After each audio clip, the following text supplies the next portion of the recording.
sharafay gabar kula mid weligii ma arkin malab ma ku qubaysataa waraada maanta maxay ii daba socotaa ninka u socdaa igu dirna iga daba har waraado lambarkaaga ii qorin ma ka harayi ii qor lambarka warninkii maslaxa ay aantan baa tiraaco noqdo wallaahi xabiibi waa kaas oo daha umaleena maanta lambarkaaga ina qorto la jirta meel ah u socda ma lahan qalbi waa daalanta oo u jeedahay cabitaan ku keenay wax yarsu saaxiibkii intuu soo laaban waa ina kan iska xaliya si uu san baxar ii gelin هو كان لمبركيجا قف أذيك أقي أنا بدن ولي المصارين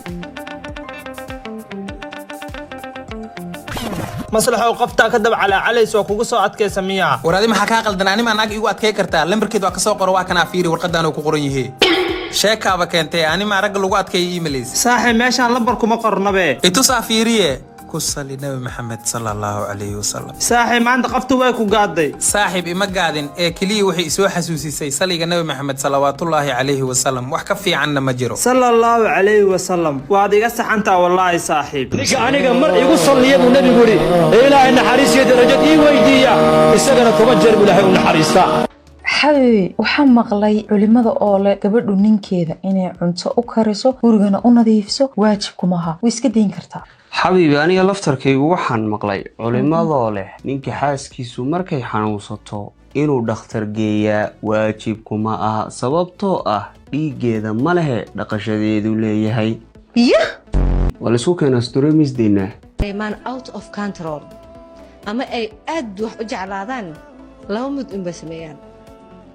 tan koobaadi waa inay waxaas helaan oo xaliyaan ama inay meeshaas ka dhex baxaan gabar si fiican u faham boontigaas yaa inaan si fiican u fahantaa rabaa always raggu waa under control xaaladda ay ku dhex jiraan waxay jecel yihiin inay control haddii marka ay dareemaan inay zaa'id u cabsanayaan because qofku ku zaa'id wax u jeclaado wuxuu ka cabsadaa inuu zaa'id waxaan u waayo haddii xaaladdaas dareemaan ma fahmaysaa waxay sameeyaan inay gabadhan ay dhahaan waan ku guursanay haddii taas is samayn karin ama u suurtageli weysa intay sameeyaan xiriirkaas way ka baxaan haddii sidoo kaleeto uu leeyahay ninkan hami tusaale inuu meel gaaruu rabaayo kaleeto gabarna uu jecel yahay zaa'id u jecel yahay labadaas uu isbarbardhigaa mid buuna doortaa inta badanna wuxuu doortaa hamigiisa because always gabadha uu jecel yahay hadduusan markaas guursan karin wuxuu u arkayaa mushkilad taagan uusan xallin karin soo xalka keliya u furan waa maxay inuu ka dhex baxo do you understand that weligaa ma isdhahday yani gabadhu si kasta wax u jeclaato she stayed way joogtaa laakiin ninkaasoo wax jecel sometimes tagaa because of sometimes wuxuu u arkayaa distraction wax asaga khaldaayo wax maankiisa meel kale u sii jeedinaya so they don't need distraction ragga they need everything under control haddaysan controli karin way ka baxayaan xaaladdaas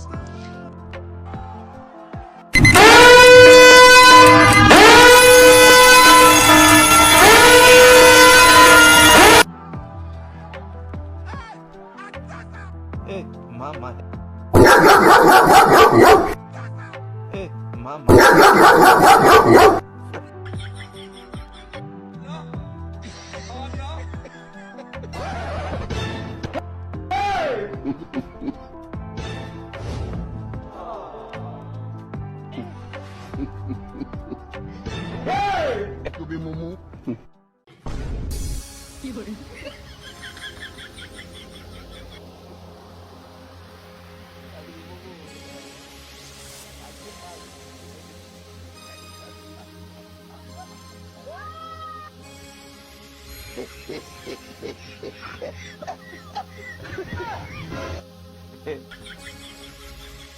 أنا أردت نكي أور إيه إفراع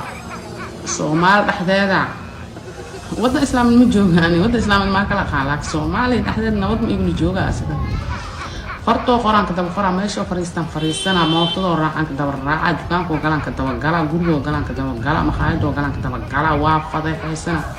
ساسا ولا خانين أنا أسميدا لما لهاي أنا لايف سوبرتو إذا ما يصبروا إني كانوا واحد مدسيو أوران لا عاوي وعلى شيء كامل السفر كذا أو أصلا ما يرى إيه على الوين لكن ما يا صاحب أنا قلت وحكور إيه لا ولا لا muhiimaddu maaha inaad hesho qof ku jecel oo keliya ee waa inaad heshaa qof nafta ku huraya ku dhagaysanaya ku ixtiraamaya farxaddiisa ku horeysiinaya taada xaalad walba oo ku jirto garabkaaga taagan kuu naxariisanaya xilligaad u baahan tahay wax walba u samaynaya adiga dartaa haweenay midda u quruxda badan waa midda hadalkeeda uu gaaban yahay aamusnaanteeduna ay dheer tahay haweenay midda u wanaagsanna waa midda joogtaysa samirka dadka kalena ka farxisa haweenay midda ugu doqonsanna waa midda wejigeeda qurxisa ficiladeeduna ay xun yihiin cabdimanaan hooyadii adaa kaa jeclahay ani xitaa aabbahay adaa kaa jeclahay tan shirqool waaya okay waa idin salaamana wax yar isugu war maslaxow war laba gabadhood meesha taagana shirqool rabe kaali la soo arag noogee balaan arkee waa kuwaana tan waxay dhahdaa aabbahay kaa jeclahay tanna waxay dhahdaa hooyaday kaa jeclahay hadda ku celsha waxaa dhahdeen hooyadii adaa kaa jeclahay aabbahay adaa kaa jeclahay yah waxaa maqli jira niyahow dumarka beenaa lagu soo xerogeliyaa runaa lagu dhaqaa hadda sheekadii waa la bedelay ragga beenaa lagu soo xerogeliyaa runna waa lagu dhaqaa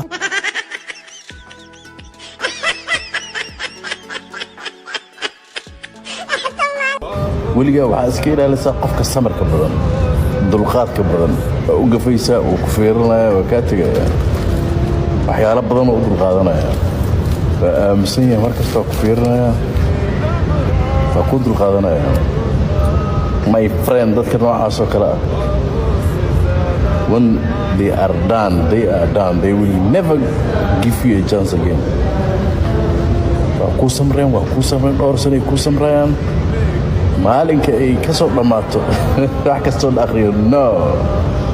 chance ama hadal dambe u furan male soo waxaad yeelaysaan dadka dulqaadka badan weligii waa inaad iska ilaalisaan ha isdhihin qofkan doqon waayo ku tumo ha isdhihin qofkan wax ma fahmin wallaahi waa yaabee waxaad isdhihaysaa qofka masaan ugu xumaa my friend keep your ass tight shacalku waa saddex mid waxa la yidhaha loo plaatooni